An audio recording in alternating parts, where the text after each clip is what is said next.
Give Me 90s again. We're back in Captain Marvel time, sort of.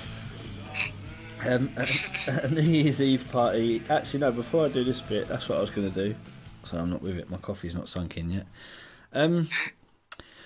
Obviously, this is a rewatch, so we've seen this film before. You've both seen this before? You watched it this time? Yes, countless times. It's one of the most played films on TV in English television in the last few years. It's always been on. Because this is another one where I remember not enjoying it the first time round. Because I think at the time I was all Tony Starked out, so I was hoping, well, with all the films I assume I'm not going to like, I was hoping it would change my mind. So let's see if it did. Right. Yeah, I'm Blue WD, Give Me 90s. At a New Year's Eve party in 1999, Tony Stark meets scientist Maya Hansen, the inventor of an experimental regenerative treatment named Extremis that allows the recovery from crippling injuries. Disabled scientist Aldrich Killian offers them a place in his company Advanced Idea Mechanics, but Stark rejects him. One thing I noticed at this little New Year's Eve party was Jensen there. Is it Jensen from the first one? He was. Yes, he was. And do you know what I said to James? I was like, oh, do you know what? Fuck it. Oh, he's going to be my MVP. he's not. But yeah, he was in it. And I was like, oh my God. So because I completely forgot that. Does he reference that in Iron Man 1 that he's met him before? He does, yeah. He says he's met him before. Really? So I looked at it, I was like, that's Jensen. That's Tiff's MVP. Nice little way. Yeah, I was like, he's alive. Was there anything else notable from that party that you guys noticed back in the 90s with Tony? And Tony's pretty much the same dude. I loved just that you know who I am. Oh yeah, that bit, yeah. And you said you liked Happy's hair because he had like Oh, the whole yeah. Happy thing Mine going on. was so sick. It was Yeah. beyond compare. He looked like it was Texan Happy. It was sick.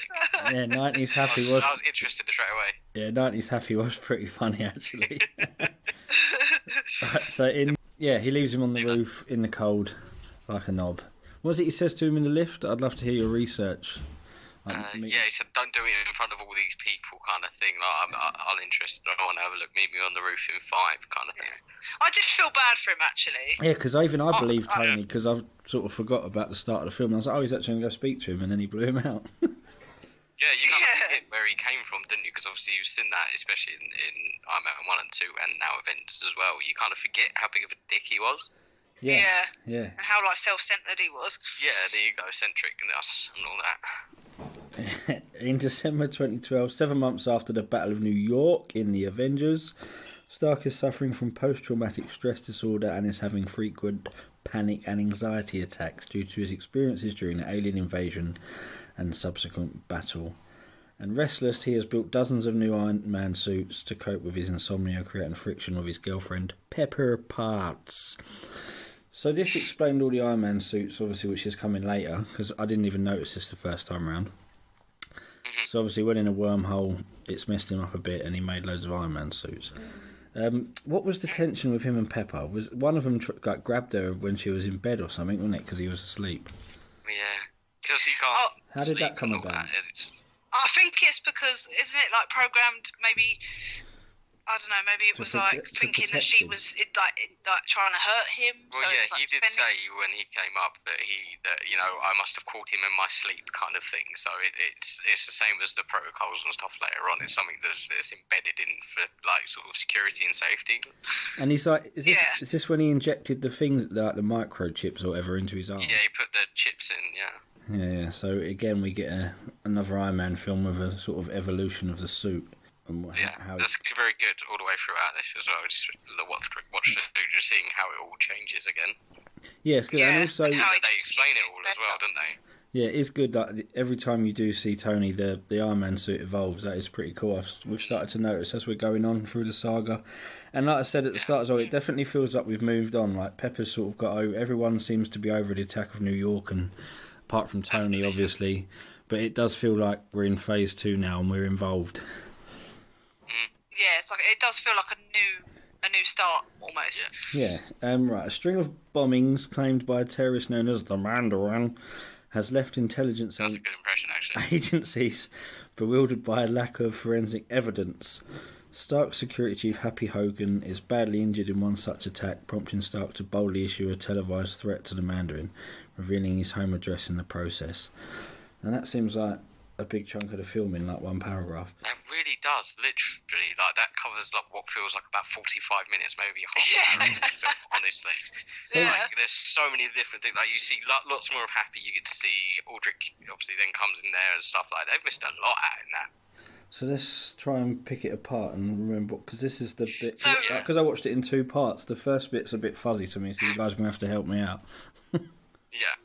So it's... we see the bombings that like on the TV. The Mandarin hacks the TVs. Yeah, and you get to see his first sort of manifesto kind of thing of what he's about. You know, he's. I thought he looked so awesome. Terrorist. I remember the first time I watched it as well, thinking, "Wow, this is an awesome bad guy." Yeah, and this is a proper threat kind of thing. It sets him up that way, definitely.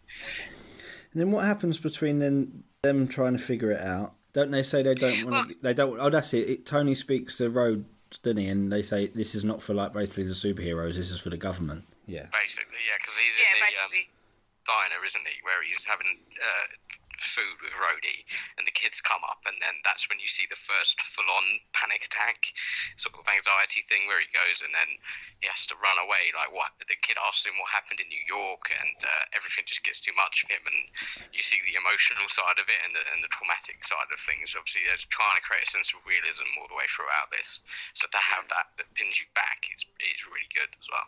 Happy, what happened? Who's Happy tracking us? Stark got him to track someone. Yes. So because is it Aldrich? What's his name? Aldrich. Aldrich. So he comes to Stark Industries and meets Pepper to try and get Pepper to work with his company AIM. And then that's when Happy sees like his bodyguard or his. Oh, that's it. He gets suspicious of him. And that's when Happy slobbed out on the chair, and he got his leg up. He's reading a magazine, and he hasn't got his badge on. No, and he picked it up and he throws it because Happy's always about it. You got to wear the badge. It's the first thing what he says when you see him as well. Yeah, so that's. Where's your badge? Where's your badge? Anyway, because Tony, where's Tony? Because where's Tony? Tony's doing. Yeah, was that Mike? Tony's doing something else, isn't he? And Happy's like, no, you need to be here. He's like stuck down in his workshop / lair thing, where he's like building up armor and keeping himself busy, kind of thing, because he can't do anything else. Because he hasn't slept for about a month. So Happy's tracking that shifty-looking dude who's with Aldrich, and then that's when the explosion goes off, and he gets. Oh yeah, that was cool actually. Yeah, Happy was decent in that. He's been a little espionage action. Yeah, get more in the front. I like it. He's going for my MVP title already. And then because Happy obviously gets blown up, that's what pisses Tony off, isn't it? Yeah, to say to the camera, and basically says, "Come and get me." Gives him the home address and everything. And come and get Tony. He does. The Mandarin sends gunship helicopters to destroy Stark's home. Hanson, who came to warn Stark, survives the attack with Potts. So the helicopters come, don't they? And what are they doing at the house before that? Tony buys Pepper the big rabbit. Yeah. Yes, that's it. Yeah, that was funny. And then that's where she gets attacked by the robotic Iron Man suit that night, because he has a panic attack because he's like, I can't sleep. Oh yeah, you go to sleep, I come downstairs and I start working and I build. That's the kind of... Oh, and she says, I'm going for a shower and you're coming with me. Mm-hmm. Yeah. Basically, and then she turns up, this Maya chick, and it's playing off really funnily because like he just knows that he's spent a night with her and he knows all of the stuff that's going to happen as soon as Pepper finds out. I mean, and he says in front of Pepper, it was just one night. It was a great night, or something like that. Yeah, now she was a botanist and all this. Yeah. Anyway, so yeah, when the gunships came, I thought it was awesome. Like it was an epic demolition of that house. Like it's proper. Yeah, they got all of it, didn't they? And also, yeah, if you're watching this movie for the first time, I won't talk about the twist now, but again, it was like, wow, the Mandarin doesn't give a fuck, and Tony just gets messed up. Yeah, it was very intense, actually. Yeah, it Because I'd was. forgotten it, because I've only seen this movie like the whole way through, from like start to finish at once. Yeah, at the cinema So when it I've came kind out. of sort of Same. forgotten this bit. So I was like, oh shit, what's going to happen? Obviously, you know he's going to like survive, obviously. But you still sit there and think, shit, like, how's he going to get out of this? Yeah, because his suit's not fully charged, is it? Or something. No. And then he goes... No, something, yeah. He falls underwater and then he gets him out of there and everyone thinks he's dead. Yeah. But yeah, no, that was pretty awesome. Up until this point, I thought, yeah, it's a really good film. Stark escapes... Oh, do you know what else I loved about that bit? Sorry. Yeah, that's fine. But I really loved when the first missile hits and he like throws his arm out to get the Iron Man suit to come. To help and Pepper. I really liked the fact that he put it like on Pepper, like to protect her first. Well, that was cool. Yeah. What he's going for the whole way through, really, isn't he? That he needs to It's protect sweet. the one thing he cares about. It's solidifying that relationship is the most important. It's good as well, yeah, It just because reflects his growing up as character. in the first one they sort of flirt a bit and you tell they like each other. In the second one, it's just like, I don't know. I don't even want to talk Just about that. starting out kind of thing and just seeing how they go. Yeah. And then this one, it's like they're proper in. Yeah, and they're proper in love. He proper like loves her. Yeah, Tony still can be a bit of a douche with other people, but with Pepper, he's sort of all in and he's always nice to her. Definitely, Yeah. Right, so Stark escapes in an experimental new Iron Man suit, which is artificial intelligence Jarvis pilots to rural Tennessee, following the flight plan when he was investigating the Mandarin. So this is when... Where does he land? Just on the street? He goes to almost sort of land on not a car, but just slightly misses it and lands in like a wooded area. In the snow. Yeah, in the snow. Yeah, and then... 5 miles outside Tennessee. That's it. And he drags the suit along, basically, doesn't he? And it's outside the... Is it a phone box where he leaves the message for Pepper? Which he later finds in the phone helmet. box at a gas stop. Yeah. He steals the poncho off of Native American. A wooden Indian, yeah. And then where does he bump into Jurassic World Kid? Oh yeah, that's where I've seen he is it. in Jurassic Thank you. World. There you go. Oh shit, where have I seen that kid before? Yeah. He bumps into him. He breaks into his garage. Yeah. And this kid is so much better in this than he is in Jurassic World, anyway. Oh, 100%. Strict set. Yeah, I really love this relationship between Tony and the kid. Well, it's kind of just... That was really done well. Tony just talks to him like an adult. Like, he just doesn't give a shit. Yeah, exactly. He's like, where's my tuna sandwich? Oh, that's it. Do you know what I keep thinking? Where's my sandwich? That's it. So yeah. But I love that the kid gives him shit too. So like the kid doesn't care either. Like he swears at that. Like, the kid gives him another anxiety attack. He keeps going on about the wormhole. Yeah.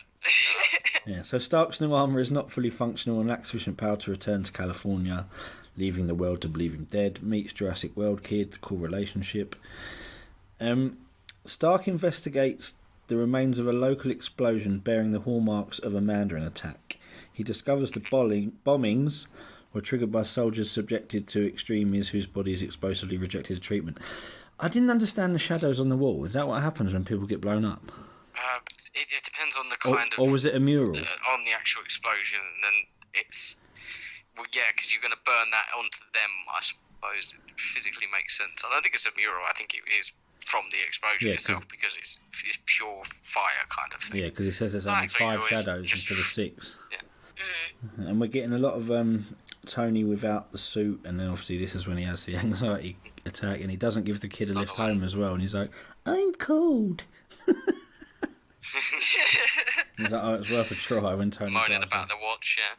Oh yeah, the Dora the Explorer watch. Yeah, that's a limited edition. Yeah, limited edition. The explosions were falsely attributed to a terrorist plot in order to cover up extremists' flaws.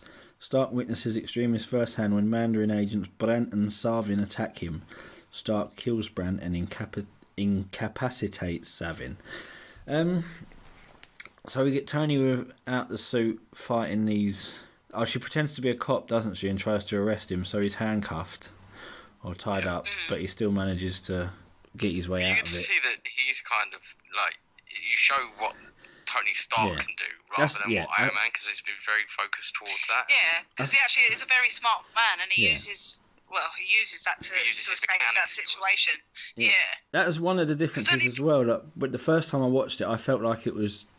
Maybe at the time I was in a different mood, but it felt at that time it was like, oh, they're just banging you over the head with just Tony Stark. But this time around, I liked it because it's Tony without the suit, and that's obviously the purpose for the movie, to give him another dimension, like Cap says in Avengers, take off the suit. And he's resourceful. And how does he kill the guy?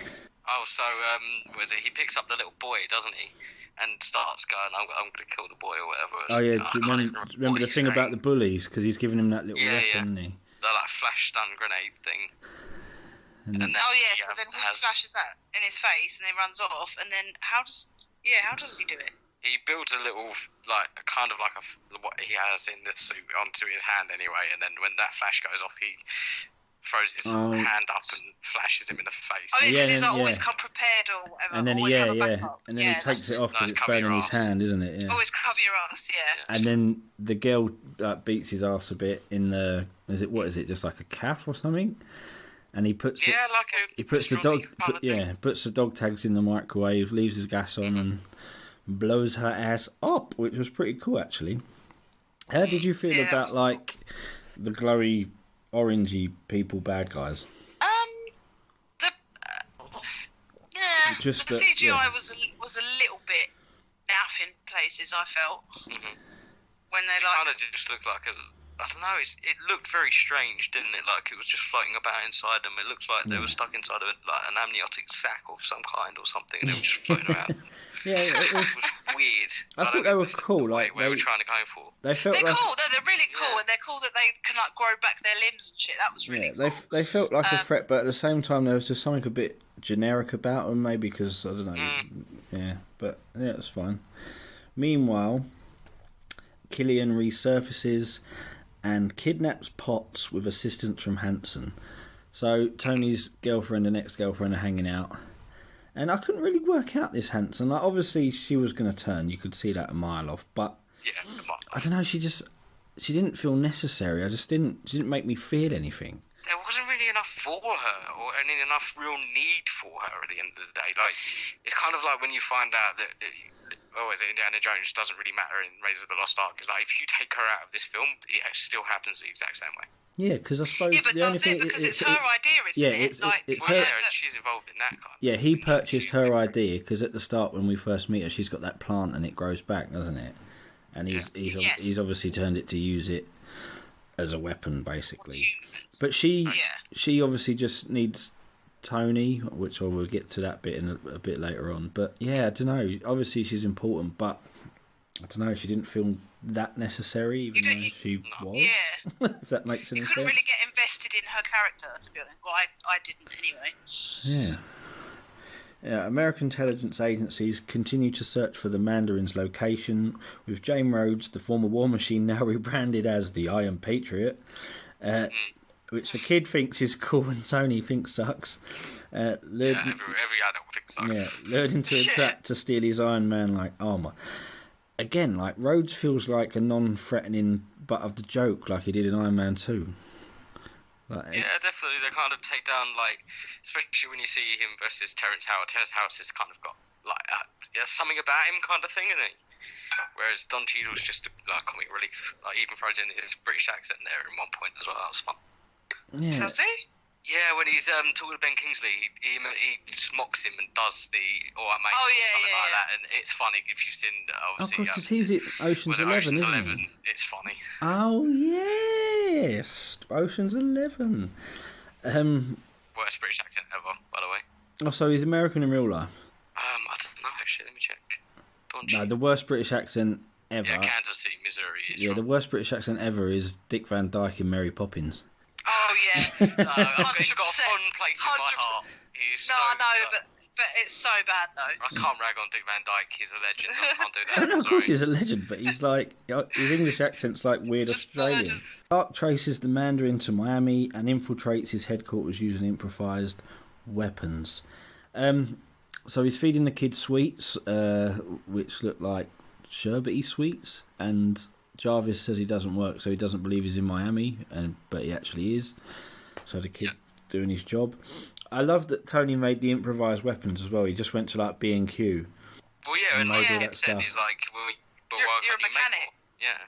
Yeah. The kid plays a big part in it. Just build something. He makes like the little glove and other things, and little. Is it like a nail gun or something? Yeah, like a little nail gun kind of thing. And when he picks up the Christmas baubles as well. Yeah. Oh yeah, that's what I was meant to mention at the top. This is a Christmas movie. I had no idea, no recollection that this movie happens around Christmas time. Yeah, you kind of that. It's like only really at the beginning and then kind of at the end as well. Like definitely in between it, they don't cover it at all. And especially it's weird because it was released in April. Yeah, so what I was. I was going to ask you that when was it released, but it's like the Die Hard conundrum. Is Die Hard a Christmas movie? This is a Christmas movie, but it's not. So yeah, he gets in. It felt a bit Batman-y, like Batman Light, I've written, because just the way he gets in, he's Tony on his own, and also a bit like Spider-Man before he gets the suit. I don't know. It was good. He's being resourceful. Yeah.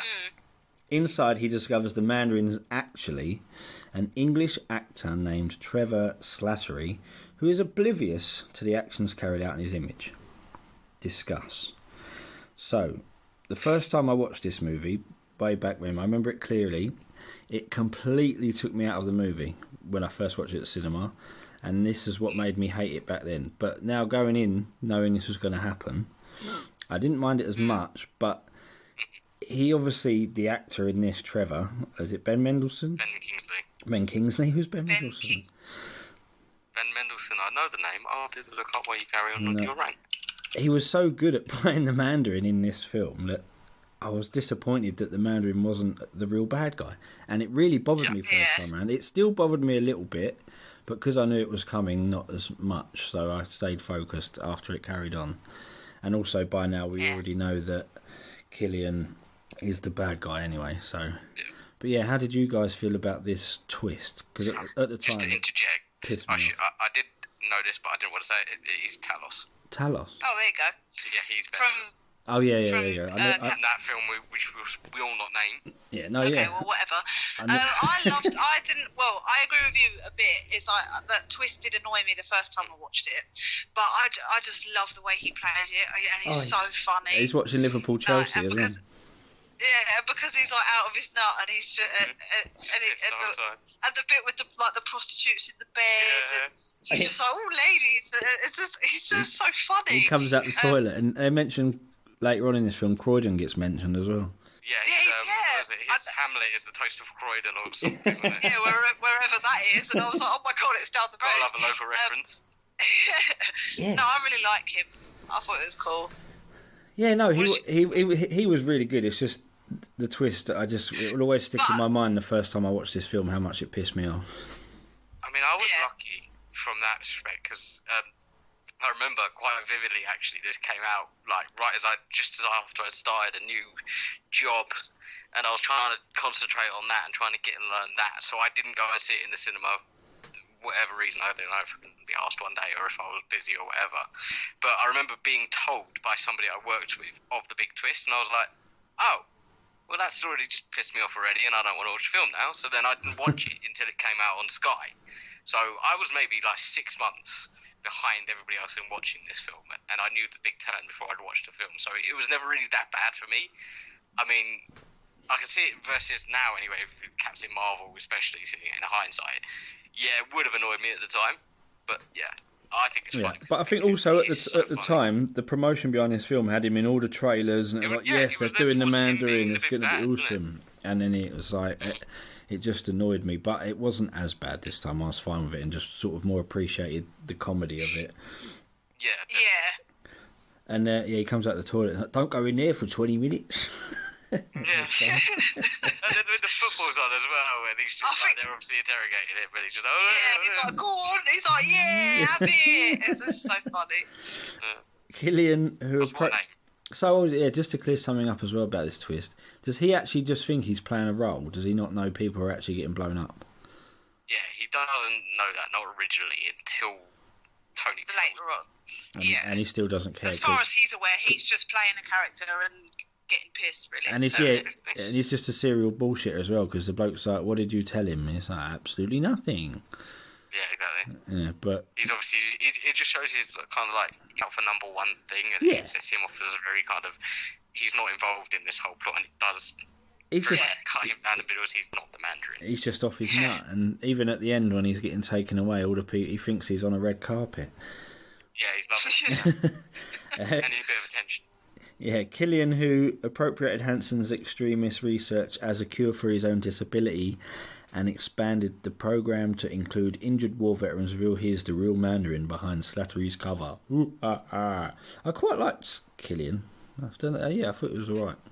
Yeah, he played it. But you're definitely meant to not like him. I Yeah. get that, is that you very much don't like him all the way throughout the film. He's played well, and his character's very good, and the actor is well. But yeah, I don't like him. After But that's a sign of a good actor, though, Exactly. isn't it? I mean, he played it so well that you hate him. But yeah, he was a really good villain, actually. Yeah, I definitely. thought he pulled that off. Underrated, maybe, in the entirety. Yeah. After capturing Stark, Killian reveals that he has subjected Potts to extremis, and the hope that Stark will help fix extremis' flaws while trying to save her. Killian kills Hansen when she tries to stop him.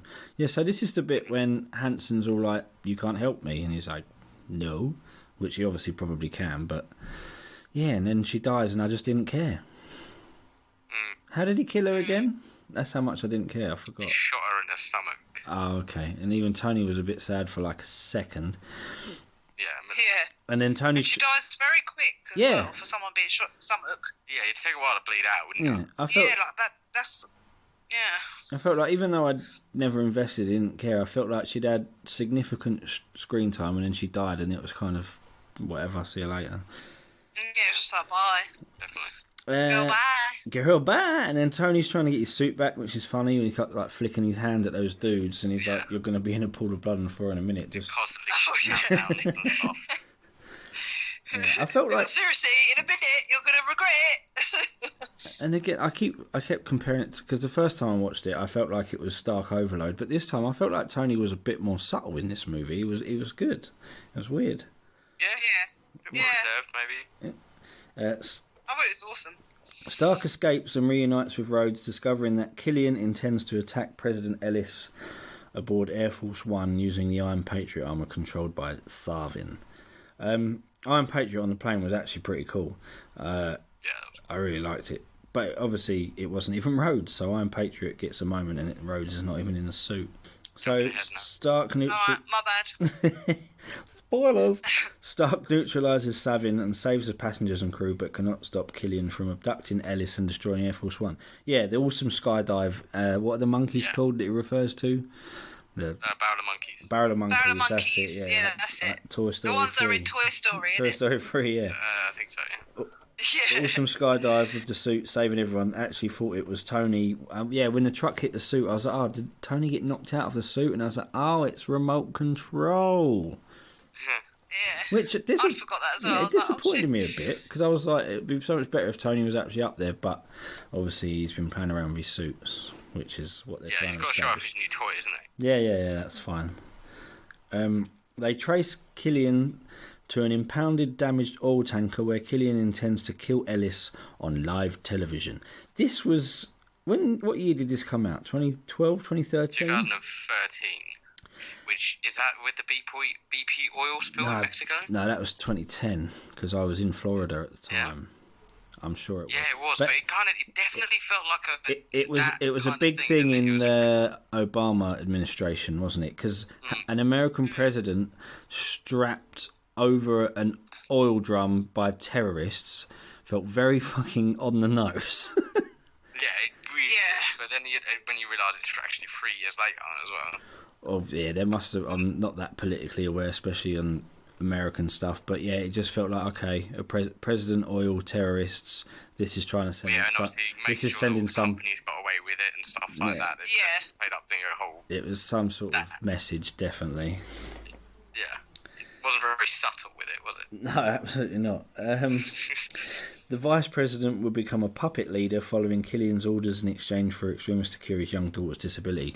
So that's not actually explained that deeply. Like, the Vice President gets the call from Rhodes, and he's like, yeah, we'll sort it, puts his phone down, then you see a little girl or granddaughter or whatever who's got one leg.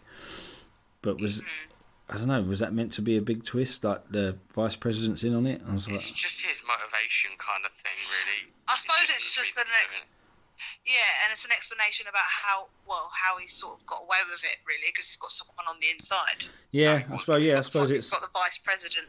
I suppose it's supposed just to be like a little small detail that ties something up. Yeah, that's fine. Yeah, I'm fine with that. That's cool.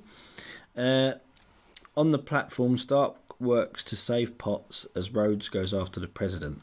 Now, this is a bit I had the same problem with that I had the first time round. Stark summons his remaining Iron Man suits, controlled remotely by Jarvis, to provide air support. All I've written is toys. At first, I was like, they're just selling Iron Man toys. This is just for merch. And I noticed more, obviously, about him having insomnia and making all the suits, so it did serve a purpose, but I also thought this was purely for, like, selling toys. Yeah. This is the first proper one that was distributed by Disney.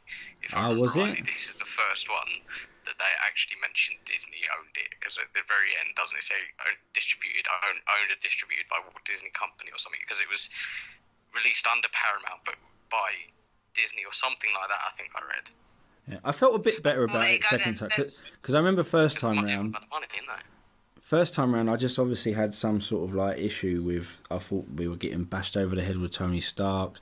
They were selling toys. I didn't like the twist, but paying more attention now, and obviously it is quite an important part of the movie that he's just up all night making suits. So it does make sense, but I still think it was to sell toys, absolutely. And now you've said that about Disney, it clarifies it for me.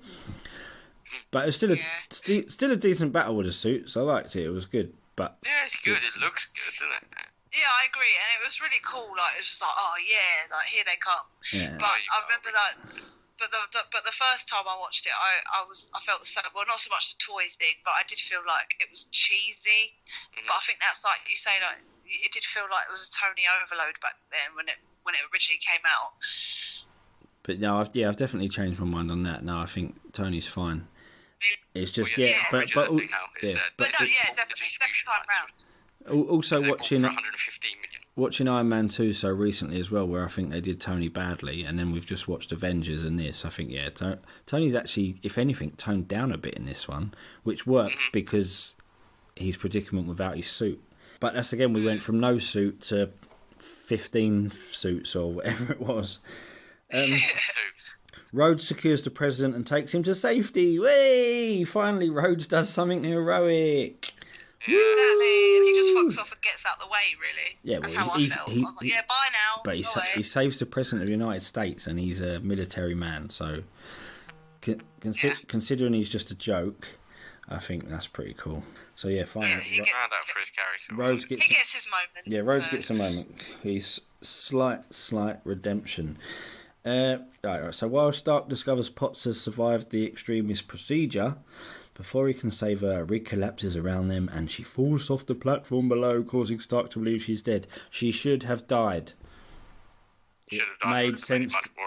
It made sense. It got you invested in it. It should have happened. And I forgot I forgot it happened. I was like, oh, Pepper. Oh, no, now I know what's coming. I remember what's coming. It reminded me. But she should have died. It would have made sense for her to die. I would have been fine if she died. Probably. Yeah. But to be fair, I really liked Pepper in First Iron Man. She weren't even that bad in this one. But not because of her. I just feel like it would have... Because when it happened, I remember the first time thinking, oh, my God. I cared. I didn't want Pepper to die, but it would have been good for the film, I think, anyway. Well, yeah, would have made it work a lot more, I think. Killian becomes slightly badass. He got his shirt off. He's got some Asian-y based tattoos, so he's more Mandarin.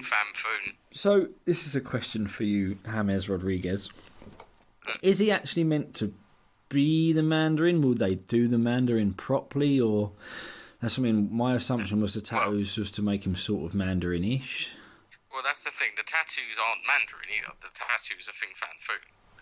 So there's another. What's Fing Fang Foom? He's another one of the villains in Iron Man comic books. Oh, okay. But it's not Mandarin at all. And then, yeah, like the worst thing is as well is after this film, because you have to mention it as well, they kind of retconned everything and they released that there was actually a Mandarin and he's in prison kind of thing. There was a little short vignette that they released on their website, if I remember rightly, that went to show that there is actually a version of the Mandarin in the MCU. This is him kind of thing, because everybody got absolutely up in arms about it. About the twist. Quite rightfully. They were unhappy with the twist. So he looks like Ben, what's his name? They realised the error of their ways. Okay, so he looks like... The actual Mandarin looks like what we all wanted him to look like until the rubbish twist. Basically. Yeah. Yeah, to be fair, yeah, the twist is rubbish. It's just they slightly, not at all really get away with it. But because he's Ben, what's his name? Ben Kingsley. Ben Kingsley's so funny. Well, he's a big enough actor that you think that, you know, he must be playing this bad guy, and I think that's one of the main. Especially second time round, once you've sort of stopped crying about the twist, you kind of go, okay, right, I'll give you that one. You just move on now. Whatever. You sort of Yeah. you get over it. So Stark fights Killian but finds himself cornered. Potts, whose extremist powers allowed her to survive, intervenes and kills Killian to save Stark. Cool moment for Pepper, but it felt like it was done for the sake of giving Pepper something to do. That was at the request, I read this as well, is that was actually at the request of Robert Downey Jr. He wanted her to have more involvement. Yeah, Kevin Feige agreed, and they said, you know, we don't want to do this whole damsel in distress thing, so it's like, all the way through you're going to be this damsel in distress, but are you really at the end kind of thing? No, yeah, no. Yeah, like, I was okay with it. I just feel like it would have been more effective if she did die. But yeah, it was a cool moment for Pepper. But like you say, yeah, I felt it was just. They didn't build up towards it. It was quite funny though. Yeah. It fit, but it was kind of funny when she like finished it and she was like, "Oh my god!" She was like, "Wow, that was violent." Yeah. Funny. She punches a hole through his chest or whatever. It was pretty sick. It's a badass moment for Pepper, and yeah, I like Pepper. I didn't want her to. Stark orders Jarvis to remotely destroy all the Iron Man suits as a sign of his devotion to Potts, and to have a little fireworks display and another reminder: it's Christmas in April when it was released, and yeah. While the Vice President and Slattery are arrested. That's when he thinks he's on the red carpet. With Stark's help, Potts' extremist effects are stabilised, and Stark promises to scale back his life as Iron Man, undergoing surgery to remove his shrapnel near his heart and throwing his obsolete chest arc reactor into sea. Now, I forgot about this. Why didn't he just get the shrapnel removed at the end of Iron Man 1? Exactly. Like they've pulled it up in the first two films. That is what's keeping him alive. That is why he needs it, and that's why it's in the middle of his chest. And then they just like, it's not even the worst thing as well. Is it's not even the best surgeon ever in that universe. Is Doctor Stephen Strange doing the surgery or anything nice, cool like that? It's just some random guy as well. Yeah. It kind of shat on the other two because in the second film, the second movie, one of the only good bits in that was Tony's still fighting with this shrapnel in his chest, and then he invents a new element or whatever. And now he's just like, oh, okay, yeah, I'm going to throw it in the sea. Why doesn't he need it anymore? And then I'm sure he's got it in all the films we're going to watch. So that baffled me. Yeah, I'm a bit confused. Yeah, because I thought, well, hold on, doesn't that powers the suit? I feel like later on they throw it out there nice and blasé, just like, you know, I just didn't want to do the surgery or something, or I didn't want to put myself through it. But we see them take it out. So are we gonna? I'm not sure. We'll have to revisit that because I'm a bit confused. Yeah, I hope it's coming up. I hope that gets explained. But before I get on to the last moment of the film and the post-credit scene, this is the last time we're going to see Tony for a few movies, which I think is good because this was just enough Stark. It wasn't too much like it felt before, but it was just enough. We need a break from Tony. He muses that even without the technology, he is Iron Man. Da-da! So the post-credit scene, am I right? Is it just he's in therapy with Banner, and Banner fell asleep basically through the whole film? I'm not that kind of doctor.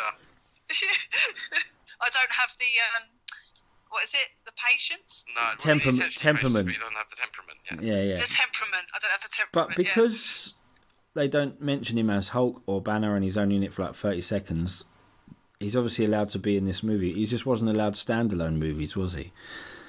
No, he's a backup player. He's a big part player. He's only allowed to be in the Avengers films or teaming up with other things. He can't have an individual Hulk film.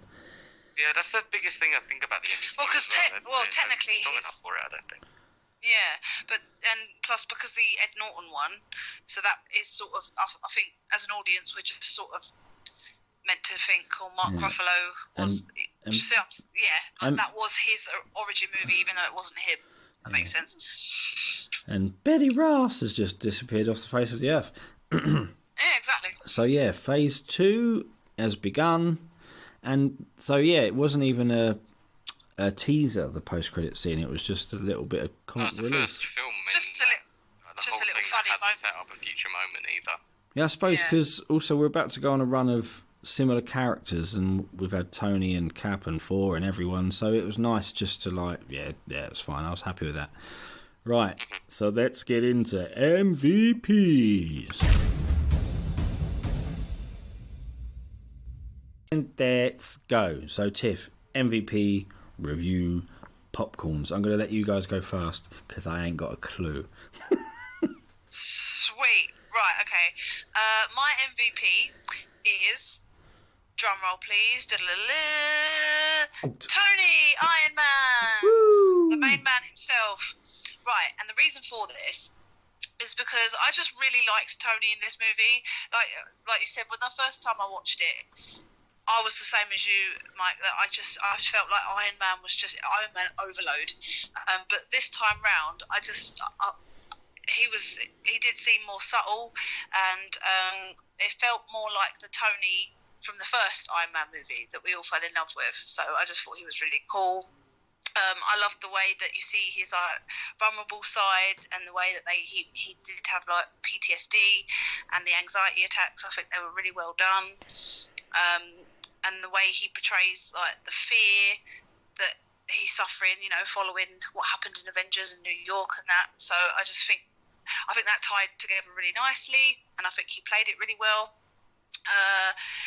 And I also really loved the relationships in this movie. I really liked the way that his relationship with Pepper has progressed, and you saw that, and that was, as we said at the beginning, they're proper in love. I thought that was really cool. I liked that you saw a bit of backstory with him and Happy, that their friendship goes way back to the 90s, and that was really cool. And with the little boy as well, I thought they just played off each other really cool.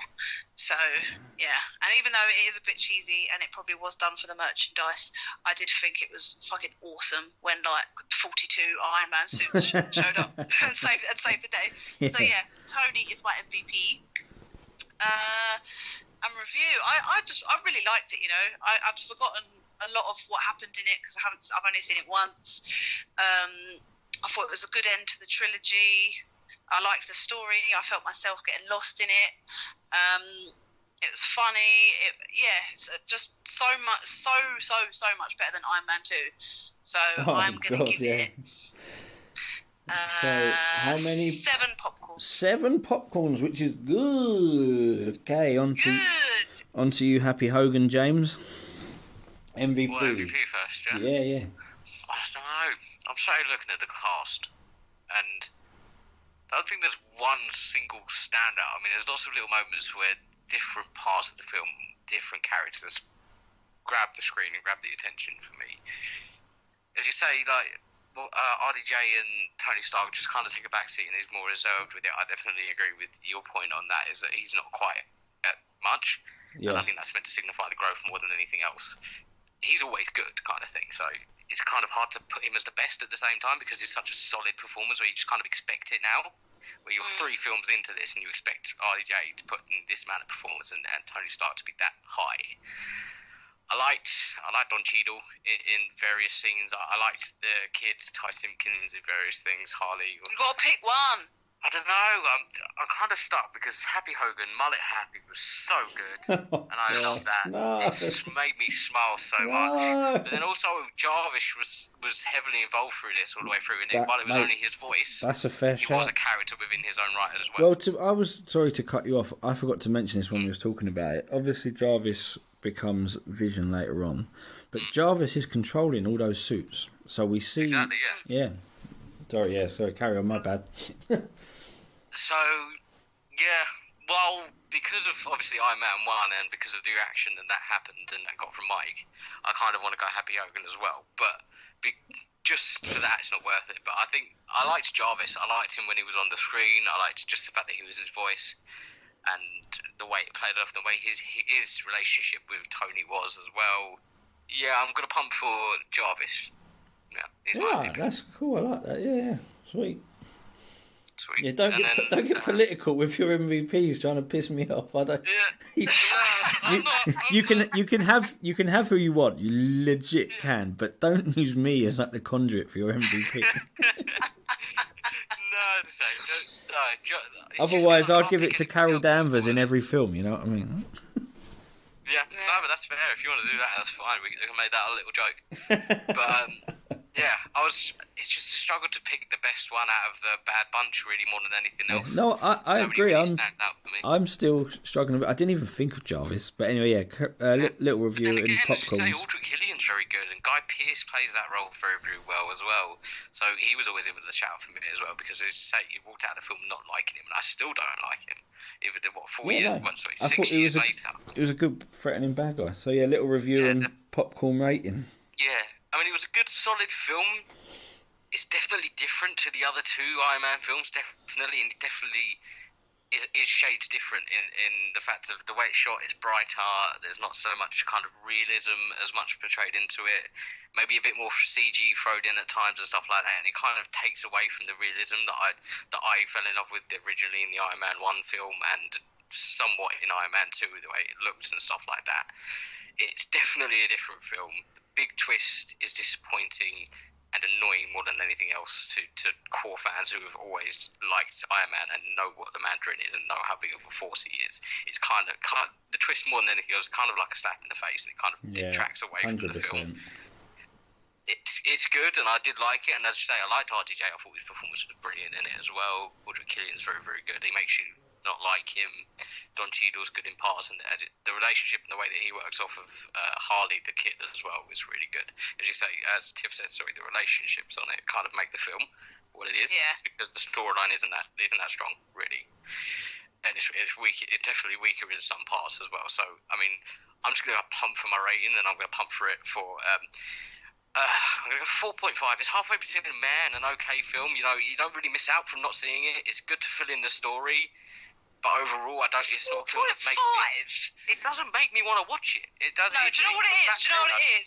It's because you've seen it like a million times and you're bored of it. That's what it is. Yeah, but... that does have a play in it as well, yes. His rating, that's fair enough. So 4.5 between met and okay.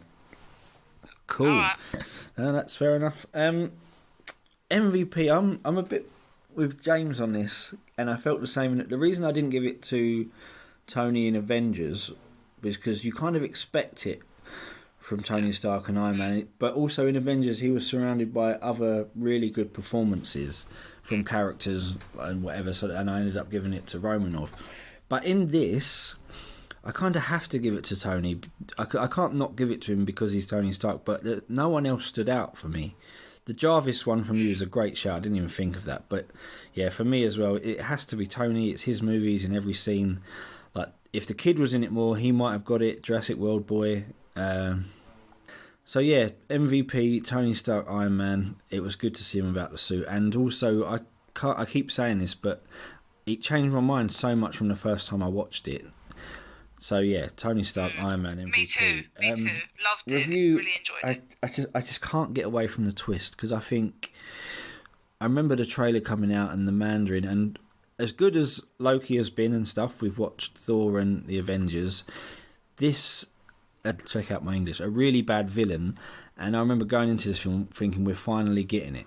Mandarin is going to be this kick-ass villain, and it felt like he got taken away with the twist. And second time round, even though I expected it, I remember first time wanting to see more of the Mandarin. Well, this time, because I knew I wasn't getting that, I focused more on Tony, so I enjoyed that more, so I wasn't that bothered about it. The other bad guy, the actual main bad guy, he was fine. Yeah, it was good. It was a good film. I'm happy that it changed my view on the first time, but I can't get away from that twist. It bothered me, and the toy factory, even though, like you said, Tiff, it was annoying. I echo what you both said about the relationships. I'm gonna go 6. Oh no, that's a bit hard. No, 6.5. 6.5 between worth a watch and good, because no, I'm not 5.5 between okay and worth a watch, because that twist is just too much for me. Rocket on mine rating, Tiff. 5.5. Oh, all right. No, because I liked it, guys. no, it was good, but I can't get away from that twist and what they could have done. This film, if they did the actual Mandarin, would have been one of the best films in the MCU. I think that twist was True, plus, it killed it. So 5.5. It's okay. It's between okay and worth a watch. I probably would watch it again because I enjoyed Tony being a little less like a dick. Even though he was a dick with the kid, which sort of, you still got that from Tony. So yeah, 5.5. So 5.6. So that's 5.5. So it's a 5.5. It's the same as Captain Marvel. ooh. Sounds fair, but actually, really, Captain Marvel should have been on. Oh, shush. Well, no, because I enjoyed Captain Marvel as well, but that also had flaws. And that's the thing. Like I don't want to beat a dead horse, but this is a good movie with a fatal flaw. I just feel like it's kind of what could have been. Yeah, but I'm do you know what? Ben Kingsley is such a good actor. If they'd actually had let him, like, I think I need to add the caveat though that I was pleased that, because I was expecting this to probably get my worst rating when we first started this like little rewatch, but I'm happy if it lands between okay and worth a watch, like 5.5 whatever, which I'm happy with that. But yeah, I don't want to keep going on about it, but that twist, this film could have been an 8 or a 9, but that twist brought it down low. So yeah, fair enough. Right, Iron Man 3 in the books. Are you guys happy with that rating? Yeah, no, that's fair. What we went. Yeah, cool beans. Right, hold on, I'm gonna... James and Tiff and listener, if you are there, your homework for next time is Thor: The Dark World. James's favourite film. Well, I wasn't worried. I was worried about watching Iron Man 3, and I was pleasantly surprised. So I need to add that caveat that it's a 5.5, but I was pleasantly surprised. So for The Dark World, hopefully it will do the same. I'm not going to put any money on that. How about you? What do you feel about For The Dark World, James, before we watch it? You know, I'm actually kind of looking forward to watching it the whole way through. Yeah, I like There's still Thor. the bits that are going to annoy me at some stages. But yeah, I'm going in there with an open mind. Lots of people have universally shit on it for a number of years now, so it might be good to go and watch it. Yeah, and I just like Thor. Thor's my favourite Avenger still, as we are at this point. And it's the cosmic verse as well. It's what you want from Thor. Yeah, because the first Thor got us away from the sort of, not rut, but we was in similar movies, and then we had Avengers, and then we went back to another Iron Man film. So it's going to be good to get away, and there's a good run of movies coming up. So we just got to get through Thor: The Dark World, and hopefully, literally just one more film to go, and it just goes up and up and up from there. Really. Next week on Thor, James, I might tell you something that you'll appreciate to hear. But until then, I'll see you all next time on Thor: The Dark World. It's a goodbye from me, Michael. Goodbye from me. I feel like she's probably laughing her arse off upstairs. I am laughing, yeah. Right, I'll see you in the dark world.